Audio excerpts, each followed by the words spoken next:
மீன ராசிக்காரர்களுக்கு ஒரு அருமையான காலகட்டம் அப்படின்னு சொல்லலாம். ஒரு 4 விஷயத்தை தவிர மற்ற விஷயங்கள் எல்லாமே பரவாயில்லையா இருக்குது. அந்த 4 விஷயத்தில் கொஞ்சம் எச்சரிக்கையாகவும் கொஞ்சம் எச்சரிக்கைன்னு கூட சொல்ல முடியாது, ரொம்பவே எச்சரிக்கையாகவும் சில ஆபத்தான விஷயங்களை தவிர்த்து கொஞ்சம் ஸ்டெப்பை கொஞ்சம் பார்த்து எடுத்து வைக்கக்கூடிய ஒரு காலகட்டமாகவும் இருக்குதுங்க. வீடு கட்டணும் அப்படின்னு ஆசைப்படுறவங்களுக்கு ஒரு அருமையான காலகட்டமாக இந்த காலகட்டம் உங்களுக்கு அமையுது. வண்டி வாகனம் வாங்கக்கூடிய காலகட்டம், நிலபலங்கள் கிரயங்கள் நடக்கக்கூடிய காலகட்டம், பூர்வீக சொத்து வழக்குகள் எல்லாமே தீரக்கூடிய காலகட்டம், பூர்வீக சொத்தினால் நன்மை பெறக்கூடிய ஒரு காலகட்டம், உங்களுடைய தாய் தந்தையர் மூலமாகவும் மாமனார் மாமியார் மூலமாகவும், அதாவது உங்களுடைய பெண்களாக இருந்தாலும் சரி ஆண்களாக இருந்தாலும் சரி, தாய் தந்தையர் மூலமாகவும் மாமனார் மாமியார் மூலமாகவும் லாபகரமான விஷயங்கள் நடக்கும். அப்படின்னா என்னது, பூர்வீக சொத்துக்கள் வந்து உங்களுக்கு கைகூடி தரதுக்கான ஒரு காலகட்டமாக இருக்கும். விட்டு போன தொகைகள் எல்லாம் கைக்கு வரக்கூடிய ஒரு காலகட்டம். யார்கிட்டயாவது அமௌண்ட் கொடுத்துருப்பீங்க, அந்த அமௌண்ட்டு வருமா அப்படின்னு நினச்சிட்டு இருப்பீங்க, அந்த அமௌண்ட்டெல்லாம் அவங்க கைக்கு வந்து சேருங்க. அந்த மாதிரி ஒரு காலகட்டமாகவும் அமையுது. பூர்வீக சொத்து வழக்குகள்லேருந்து கொஞ்சம் விடுவிக்கிறதுக்கான ஒரு நேரம் அப்படின்னு சொல்லலாம். அது ஒரு சிலருக்கு பாசிட்டிவாகவும் ஒரு சிலருக்கு அப்படியே உல்ட்டாவாகவும் இருக்குது இந்த மீனராசிகள். அது ஏன் சார் ஒரு சிலருக்கு நல்லதாகவும் ஒரு சிலருக்கு இப்படி அமையுது அப்படின்னா, தசாபுத்தியினுடைய வேறுபாடுகள் படி உங்களுடைய கட்டங்களினுடைய அசைவுகளின் படி அது நடக்குதுங்க. ஏன்னா மீனராசியில் இருக்கிற எல்லாருக்கும் ஒரே மாதிரி நடக்கிறதில்ல. காரணம் என்ன, தசாபுத்தி வேறு, நட்சத்திரம் வேறு, லக்கினம் வேறு. ஸோ அதுக்கு தகுந்தாற் போல தான் உங்களுடைய அசைவுகளும் நகர்வுகளும் நடக்குதுங்க. ஸோ அதை வந்து தெரிஞ்சுக்கணும் அப்படின்னா கீழே டிஸ்கிரிப்ஷன் நம்பர் கொடுத்து நீங்கள் ஃபோன் பண்ணி பேசி தெரிஞ்சிக்கலாம். அப்படி இல்லை சார் நான் லோக்கலே பார்த்துனா லோக்கலில் பார்த்துக்கலாம். லோக்கலில் பார்த்து சாட்டிஸ்ஃபை ஆகாதவங்க அந்த ஜாதகத்தை வந்து நீங்கள் கீழே நம்பருக்கு ஃபோன் பண்ணி பேசி தெரிஞ்சு நீங்கள் வந்து பார்த்துக்கலாங்க. இந்த ராசிக்காரங்களுக்கு எதை தொட்டாலும் சின்ன சின்ன அசைவுகளும் சின்ன சின்ன ஜர்க்கும் ஆகும்.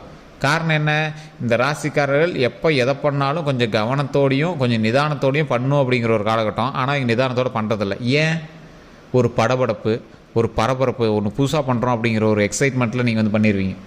அதே மாதிரி வார்த்தைகளை ஒருத்தர்கிட்ட பேசும்போது பார்த்து விடணும். அது சில நேரங்களில் சண்டையில் உங்களுக்கு முடியறதுக்கான வாய்ப்புகள் அதிகம். சொந்த பந்தங்களுக்குள்ள வார்த்தைகள் விடும்போது சண்டைகள் வரதுக்கான வாய்ப்புகள் அதிகம். அதை கொஞ்சம் பார்த்துக்கணும். கணவன் மனைவிக்கிடையே தேவையில்லா சண்டைகள் இருக்கிறதுக்கான வாய்ப்புகள் அதிகம். அதனால் அந்த வார்த்தைகளை கொஞ்சம் கவனமாக செலுத்தணும். பார்த்து உச்சரிப்புகளையோ இல்லை நாவடக்கம் உங்களுக்கு ரொம்ப தேவைங்க. அதை நீங்கள் நல்லா வச்சுக்கோங்க. கணவன் மனைவிக்காக இருந்தாலும் சரி, வெளியே இருக்கிற இடத்துலையும் இருந்தாலும் சரி. கோவத்தை கொஞ்சம் கண்ட்ரோல் பண்ண வேண்டிய நேரம். உங்களை அவ்வளோ சீக்கிரம் சொல்லி புரிய வைக்க முடியாது. சட்டுன்னு கோவப்பட்டுருவீங்க. அவ்வளோ சீக்கிரம் கோவமும் பட மாட்டீங்க. கோவப்பட்டுட்டால் சட்டுன்னு ரொம்ப இன்க்ரீஸ் ஆகிடும். ஸோ அந்த மாதிரி ஒரு ஆள் இந்த மீனராசிக்காரங்க. நல்ல மனசு, அதனால தான் சட்டுன்னு கோவம் வந்துடுது. அதாவது நல்ல குணம் இருக்கிறவங்களுக்கு திடீர்னு கோவம் வந்துடும். அந்த மாதிரி ஆட்கள். ஸோ கொஞ்சம் பொறுமையாக எந்த விஷயம் பண்ணாலும் கொஞ்சம் பொறுமையாக பண்ணுங்கள். அந்த பொறுமையினால் மிகப்பெரிய நன்மை நடக்கக்கூடிய ஒரு காலகட்டம். ஸோ எந்த விஷயம் பண்ணாலும் கொஞ்சம் பொறுமையாக ஹேண்டில் பண்ணுங்கள். தொழில் ரீதியான விஷயங்களில் கவனம் செலுத்துங்க. தொழில் ரீதியான விஷயங்களில் உங்களை வந்து ஓரளவுக்கு ஷேக் பண்ணக்கூடிய ஆட்கள் நிறையாவே இருப்பாங்க. உங்களுடைய எதிரிகள் கொஞ்சம் அதிகமாக இருப்பாங்க. அந்த எதிரிகள்கிட்ட கொஞ்சம் பார்த்துருக்கிறதுக்கான காலகட்டம். கொஞ்சம் பொறுமையாகவே ஹேண்டில் பண்ணுங்கள். அந்த விஷயத்தில் மட்டும் கொஞ்சம் ரொம்ப ஜாக்கிரதை தேவை. தொழில் ரீதியான விஷயங்களில் உங்களுடைய கூட வேலை செய்கிறவங்களாக இருக்கட்டும் சரி, உங்கள் கீழே வேலை செய்கிறவங்களாக இருக்கட்டும் சரி, இல்லை சக தொழிலாளர்களாக இருக்கட்டும் சரி, இல்லை உங்களை போலவே வேலை செஞ்சுட்டு இருக்கிற வெளியூர் ஆள், அவர்கிட்ட அப்பப்போ லிங்கில் தான் இருக்கீங்க அப்படின்னா அதெல்லாம் கொஞ்சம் பார்த்து சரிவர பார்த்துட்டு இருக்க வேண்டிய காலகட்டம். இந்த ராசிக்காரர்கள் எதை செய்தாலும் கொஞ்சம் பக்குவமாக பொறுமையாக பண்ணிங்க அப்படின்னா அப்படியே ஒரு டாப் டக்கர் லைஃப் வந்துடுங்க. ராசிக்காரர்களையே ஒரு முக்கியமான ராசி இந்த மீன ராசி தான். கடவுளினுடைய அனுகிரகம் கொண்ட ராசி இந்த மீனராசி. தொழிலில் வந்து ஒரு ரூபாயை போட்டு 100 ரூபா எடுப்பாங்கல்ல, அந்த மாதிரி ஆட்கள் யார் அதிகம் அப்படின்னா அந்த மீனராசி தான் அதிகம். பணமே போடாமல் கூட சம்பாதிக்கிறதுனா ஐடியாஸ் நிறையா வச்சுருப்பாங்க. இவர்களுக்கு செட் ஆகுது இல்லையா, வேறவங்களுக்கு இங்கே சொல்கிற ஐடியா பயங்கரமாக செட் ஆகும். வேணா அந்த மீனராசி ஒரு நண்பர்கள்ட்ட கேட்டு பாருங்க, அவன் சும்மா தான் இருக்கான் ஆனால் அவன் சொல்கிற ஐடியா பயங்கரமாக செட் ஆகுது அப்படிங்கிற மாதிரி இருப்பாங்க. இந்த ராசிக்காரர்களுக்கு ஒரு ஏக மனது அப்படின்னு சொல்லுவாங்க. ஏக மனது அப்படின்னா எதை பண்ணாலும் ஒரு விரிவாக பண்ணலாம். யாருக்கா ஒருத்தர் வந்து திருமணம் செய்கிறாங்க அப்படின்னா விரிவாக பண்ணலாம், பெருசாக பண்ணலாம், அதை ஒரு வேறு மாதிரி ஹைலைட்டாக பண்ணலாம் அப்படின்னு ஒரு வித்தியாசமான நோக்கத்தில் அணுகுவாங்க. எந்த அளவுக்கு அந்தளவுக்கு யோசிக்கிறாங்களோ அந்தளவுக்கு கொஞ்சம் கஞ்சமும் அதிகம். இந்த விஷயத்தில் கொஞ்சம் பார்த்து பண்ணால் பரவாயில்லையே சார், யார்கிட்ட தான் சார் கஞ்சம் இல்லை, எங்களை மட்டும் இப்படி சொல்கிறீங்க அப்படின்னு கேட்பீங்க. மற்றவர்களை விட சிக்கனமாக செய்வதில் மீனராசிக்காரர்கள் ஒரு மிகப்பெரிய ஒரு ஹைலைட்டான பர்சன் அப்படின்னு சொல்லலாம். வித்தியாசமாக யோசிப்பாங்க. இதை இப்படி பண்ணால் 100 ரூபா கம்மியாகும், அப்படி பண்ணு, ஆனால் அது பார்க்குறதுக்கு பெருசாக தெரியும், 100 ரூபா கம்மியாகும். அந்த மாதிரி ஒரு ப்ளஸ் பாயிண்ட்டாக யோசிப்பாங்க. இவங்க யோசனை யாருக்கு வராது, இவங்களுடைய கோபமும் யாருக்கு வராது, இவங்களுடைய அறிவுத்திறனும் யாருக்கு வராது, இவங்க பேசக்கூடிய பழகக்கூடிய விதமும் குணமும் யாருக்குமே வராது. அந்தளவுக்கு ஒரு வித்தியாசமான ஆள் இந்த மீனராசிக்காரர்கள். இவங்ககிட்ட முன்னாடி நின்னே பேச முடியாது சார், பயங்கரமாக பாயிண்ட் வச்சுருப்பாங்க. அது மட்டும் இல்லாமல் இவங்க வந்து சொல்கிறத கேட்க மாட்டாங்க, காது கொடுத்து கேட்க மாட்டாங்க. அது காதில் வாங்குவாங்க, ஆனால் பதில் பேச்சு அவங்களுக்கு அவங்க கேட்குற பதிலுக்கு, அவங்க கேட்குற கொஷினுக்கான பதில் வராது, வேறு மாதிரி பதில் வரும். ஆனால் இந்த பதில் வந்து அவங்களுக்கு சாட்டிஸ்ஃபை ஆகுதோ இல்லையா, அவங்க அமைதியாக போயிடுவாங்க. அந்த மாதிரி வந்து உங்களோட பதில்கள் இருக்கும், பேச்சுக்கள் இருக்கும். ஒரு வினோதமான ராசி. இந்த ராசிக்காரர்கள் மகிழ்ச்சியாக வாழக்கூடியவர்கள். மகிழ்ச்சி அப்படின்னா அந்த ராசிகிட்ட தான் போய் நிற்கணும்.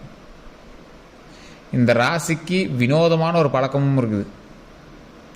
இந்த ராசிக்காரர்கள், இந்த மீனராசிக்காரர்கள் எப்போவுமே என்ன பண்ணுவாங்க அப்படின்னா, இவங்களுக்கும் ஒரு கேரக்டரிஸ்டிக்ஸ் ஒன்று இருக்கும், ஒரு பழக்கவழக்கம். ஒன்றே தலையை சொறிகிறதோ இல்லை ஏதோ ஒரு விஷயம் வந்து உங்களுக்கு தனியாக மேனரிசம் மாதிரி இருக்கும். இவர் இந்த கலர் சட்டை மட்டும் தான் சார் போடுவார், இவர் எப்பயுமே இந்த மாதிரி முடிக்கிட்ட இப்படி பண்ணுவார் சார், இப்படி பண்ணுவார் சார் அப்படிங்கிற மாதிரி ஏதோ ஒரு மேனரிசம் உங்களை வச்சு குறிப்பாங்க. அதே மாதிரி இந்த மீனராசிக்காரர்களுக்கு தோல் சம்மந்தப்பட்ட வியாதிகள் கொஞ்சம் கொஞ்சம் இருக்கத்தான் செய்யும். அது கொஞ்சம் பொறுமையாக தான் சரியாகும். மருவோ, தேம்பலோ, அலர்ஜியோ, ஸ்கின் சம்மந்தப்பட்ட விஷயங்களும் கொஞ்சம் இருக்கத்தான் செய்யும். தற்போதைய நிலைமையில் இந்த மீனராசி உடல் ரீதியான விஷயத்தில் கொஞ்சம் கவனமாக இருக்கணும். சார் தலையிலேருந்து கால் வரைக்கும் உங்களுக்கு ஒரு மாதிரி இருக்கும். என்ன சார் உடம்பு ஃபுல்லாக சொல்கிறீங்க? ஆமாம் சார், இந்த மீனராசியை பொறுத்த வரைக்கும் என்ன பிரச்சனையே உங்களுக்கு தெரியாது, ஆனால் ஒரு மாதிரி இருக்கும்பீங்க. டாக்டர்கிட்ட போய் செக் பண்ணால் அதெல்லாம் ஒரு ப்ராப்ளம் இல்லை, நீங்கள் போங்கன்னு விடுவாங்க. கால் வலிக்குது அப்படிம்பீங்க, திடீர்னு தலை வலிக்குது, இல்லைனா கழுத்து வலிக்குதும்பீங்களா, முது வலிக்குதும்பீங்க.